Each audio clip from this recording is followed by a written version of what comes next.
Mayong buntag sa atong tanan, ako na pod sa Attorney Kat sa Katabang Legal with topics of legal, insurance, investment, and realty.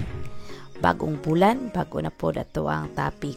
So this week, ang ato ang topic is all about rent. Ato ang i-divide ang atong topic into 3. First, ang concept sa rent o unsay dapat ninyong hibaluon sa inyong contract of lease.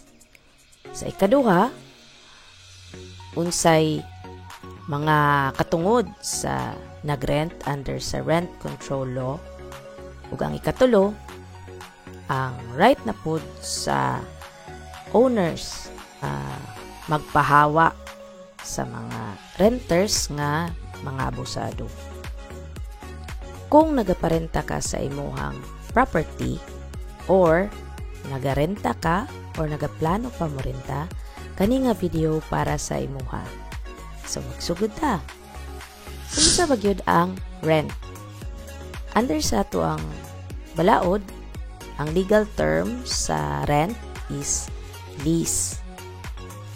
Ang lease nagarefer na siya sa paghatag sa isa ka owner sa iyahang katungod nga mogamit sa iyahang property. Okay, pwede na siya nga personal property or real property, diba? Personal property like mga cars or real property like house or buildings.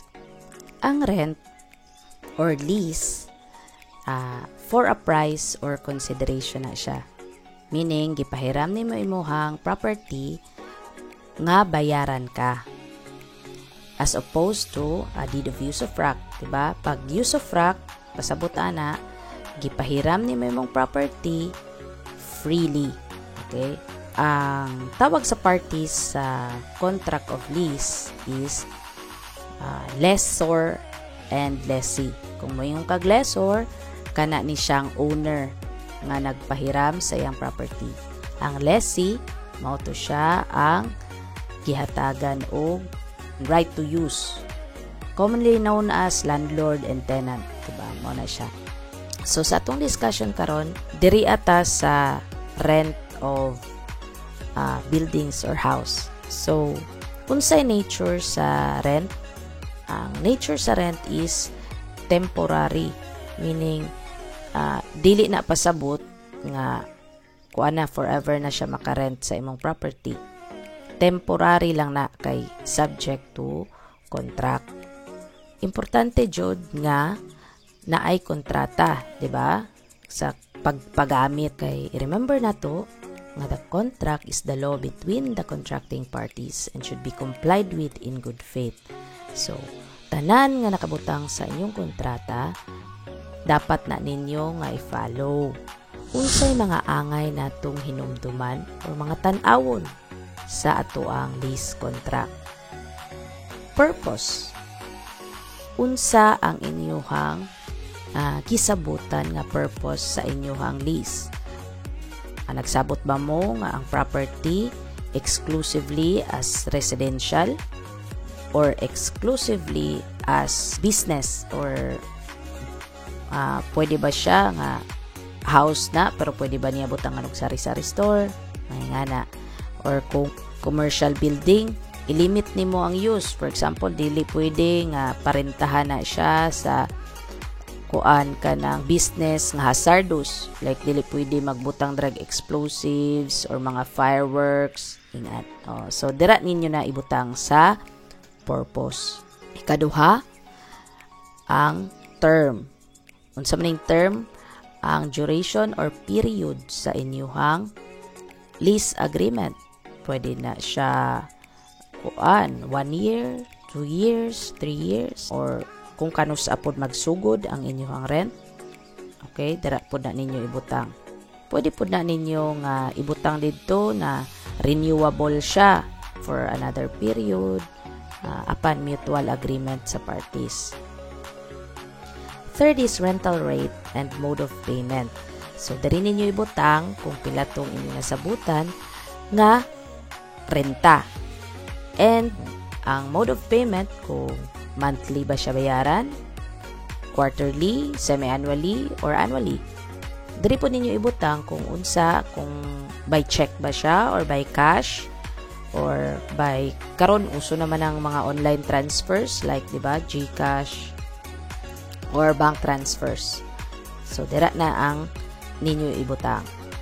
Ang fourth is about your advance and deposit. So dira ninyo ibutang kung pila ka bulan ang advance and pila ka bulan ang deposit, kung either consumable ba ni or refundable. Kaning fifth, importante ni siya. Kaning ginatawag natong provisions on default payments.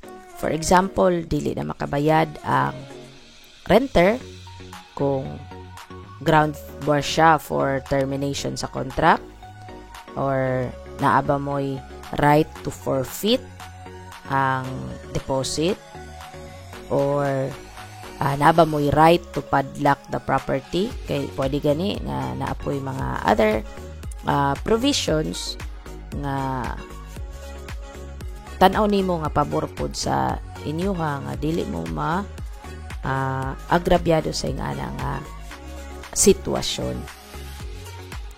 Sixth is about subleasing. Ang sublease, pasabot ani, ikaw nga renter as lessee, nagpa-rent ka sa lain. Under sa tong balaod, dili pwede ang subleasing without the consent of the owner. Pero of course, pwede na ninyo sabutan, especially kaning mga commercial space, no, kay uso naman kaning ginatawag natong concept stores, di ba, nga inyong istante dira inyuhang parintahan baron ang isa ka istante, parintahan nyo mga 500, ano ba? So that is actually subleasing. Seventh is about public utilities. Dira nakabutang kung unsay terms ninyo sa payment sa water, electricity, internet, or other telephone connections, mga ingana. Kaya na may uban, no, like mga boarding house, ang ilaha ana, libre na ang water, na apoy uban na ay rate as to sa electricity bill. Na apoy uban nga mga ikaw jud ang mo-assume sa liability sa tanan about public utilities. So mas maay tong hibaloon ninyo kung unsay nakabutang sa inyuhang rights under dira sa public utilities. 8, right of entry. Under sa itong balaod, kay gihatag man sa lessor sa imuha ang katungod nga mo use sa property, even if siya ang owner ana, pwede na ninyo siya makasuhan og trespassing during sa duration sa inyuhang lease kung walay consent ang pagpasulod sa inyuhang property. So, butangan ninyo provisions diri sa lessor's right of entry. Pasabot ana, kanus alang siya pwede makasulod sa inyuhang rented space. So, for example, naba siya right to enter for inspection, pero of course, nana siya sa imuhang presence as lessee. Naba siya right to inspect, especially kanang naay mga damage sa imuhang property nga ayuhonon. Second, pwede po if naadyoy i-repair, so masulod po siya during the repair. 9 is about improvements. Dira ninyo ibutang kung unsa inyong sabot when it comes to improvements or kanang mga gidungag-dungag ninyo sa property. Like for example, ang balay inyohang gibutangan na siya og gazebo, namoy gidungag bag extension na ninyo baron ana naay uban gusto nga lessor na at the end of the term imuhang i-remove tanan nimo improvements. Okay, napoy uban ang gusto sa lessor is maiyaha tanan ang improvements. So dira ninyo na ibutang kay under sa tubalaod kung silent na siya ang improvements, ang naay right to choose is kaning si owner. Meaning, kung naay improvements dira, pwede na niya i-buy out sa imuha or ipatanggal niya sa imuha. Pero, of course, that is, pwede man ninyo na agrihan sa inyong contract. Lastly, check for penalty clauses. Siyempre, diri diba kay about liabilities na ni siya. I-check ninyo kung sa kontrata, basig na makabutang dira, mga provisions for penalty. Example ana is kung dili ka magbayad automatic na interest or na ba siya right of forfeiture katong gingon nako basig forfeit imong deposit kung mo file ba siya ejectment sa imuha unya kuan jud na entitled jud siya for ejectment na siya automatic nga damages nga madawat sa imo sa ingani nga value.